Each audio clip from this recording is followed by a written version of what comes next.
எடப்பாடி பழனிசாமியை முதலமைச்சர் வேட்பாளராக ஏற்கும் கட்சிகளை சிவப்பு கம்பள வரவேற்புடன் கூட்டணிக்கு அழைக்க தயாராக இருப்பதாக அதிமுக முன்னாள் அமைச்சர் ஆர்.பி. உதயகுமார் தெரிவித்துள்ளார். தாம்பரம் மாநகராட்சியில் சொத்து வரி உயர்வை கண்டித்து மக்களின் அடிப்படை தேவைகளான உடனடியாக நிறைவேற்றிட வேண்டும் என வலியுறுத்தியும் சென்னை தாம்பரம் அடுத்த சண்முக சாலையில் அதிமுக சார்பில் கண்டன ஆர்ப்பாட்டம் நடைபெற்றது.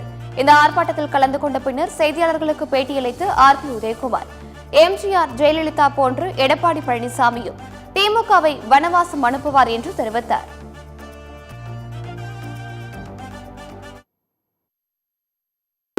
எடப்பாடியாரை முதலமைச்சராக ஏற்றுக்கொள்கிற ஒத்த கருத்துடைய இந்த குடும்ப கொடுங்கோல் ஆட்சியை வீட்டுக்கு விரட்டுகிற ஒத்த கருத்துடைய ஒத்த சிந்தனையுடைய கட்சிகள் அண்ணா திராவிட முன்னேற்ற கழக தலைமையிலே புரட்சி தமிழர் எடப்பாடியை முதலமைச்சராக ஏற்றுக்கொள்கிற அத்தனை கட்சிகளையும் அண்ணா திராவிட முன்னேற்ற தொண்டர்களும் ஒட்டுமொத்த தமிழ்நாட்டு மக்களும் சிவப்பு கம்பளம் விரித்து வரவேற்பதற்கு தயாராக